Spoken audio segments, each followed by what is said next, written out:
Hello बच्चों, let's see the question. The release of sperm from seminiferous tubule is called. ठीक है, तो ये क्वेश्चन पूछ रहा है कि जो स्पर्म्स हैं वो रिलीज होते हैं सेमिनिफेरस ट्यूब्यूल से, तो उस प्रोसेस को हम क्या बोलते हैं। Options are spermiogenesis, ejaculation, spermiation and none of this. ठीक है, तो सबसे पहले पता होना चाहिए व्हाट आर स्पर्म्स। ठीक है, स्पर्म होते हैं बेटा मेल गैमेट, और ये बनते कहाँ पर है बेटा। These are formed in testis by the process of spermatogenesis। ठीक है, spermatogenesis से ये बनते हैं। ओके, अब ये क्वेश्चन क्या है, इस क्वेश्चन को समझने के लिए थोड़ा डायग्राम लेते हैं बेटा, बनाते हैं। ये टेस्टिस का डायग्राम है, इसके अंदर कुछ टेस्टिकुलर लोब्यूल्स प्रेजेंट होते हैं। इन टेस्टिकुलर लोब्यूल्स के अंदर सेमिनिफेरस ट्यूब्यूल्स प्रेजेंट रहती हैं बेटा। अब ये जो सेमिनिफेरस ट्यूब्यूल्स है ना, इनके अंदर स्पर्मेटोजेनेसिस का प्रोसेस होता है। ठीक है, स्पर्मेटोजेनेसिस के प्रोसेस के बाद क्या होता है बेटा। स्पर्मेटोजेनेसिस के प्रोसेस में सबसे पहले बेटा होता है स्पर्मेटोगोनिया। स्पर्मेटोगोनिया से बनते हैं बेटा प्राइमरी स्पर्मेटोसाइट्स।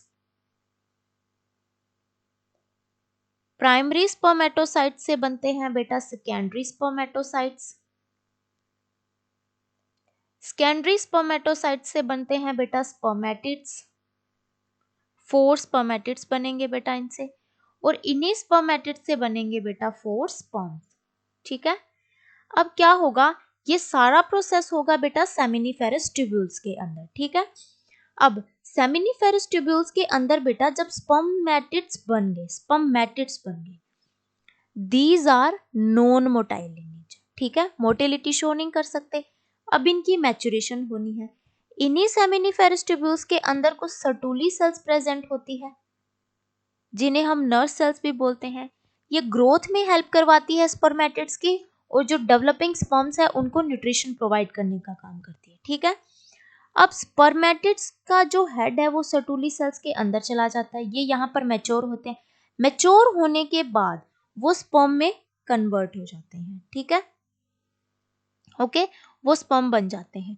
अब क्या बोल रहा है कि ये जो स्पर्म है ये सेमिनिफेरस ट्यूब्यूल्स के ल्यूमन के अंदर हो जाता है, और ल्यूमन से वो क्या करते हैं बेटा कि डक्ट के थ्रू होते हुए वो एपिडिडाइमस के अंदर चले जाते हैं। ठीक है, एपिडिडाइमस, और डक्ट्स कौन सी होती है बेटा, वो होती है रेटेटेस्टिस। ओके, तो अब ये क्वेश्चन क्या बोल रहा है कि the release of sperm from seminiferous tubules, तो फ्रॉम सेमिनिफेरस ट्यूब्यूल से होगा, तो इस प्रोसेस को हम क्या बोलेंगे बेटा, that process is known as the spermiation. ठीक है, इस प्रोसेस को हम स्पर्मिएशन बोल देते हैं। बाकी दो प्रोसेसेस भी देख लेते हैं बेटा, ये क्या होता है। स्पर्मियोजेनेसिस क्या होता है। स्पर्मियोजेनेसिस मैंने जस्ट अभी बोला ना बेटा कि ये स्पर्मेटिड से जो स्पर्म बन रहे हैं ना, यहां पर एक प्रोसेस होता है, इस प्रोसेस को हम क्या बोलते हैं, spermiogenesis.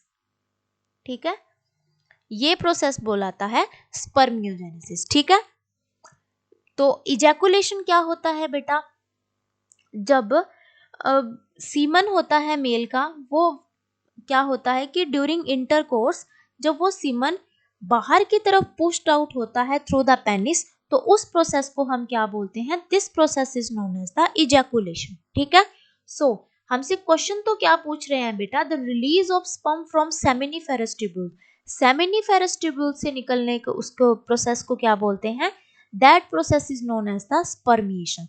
So option C is the correct option. Thank you बच्चों, and all the very best.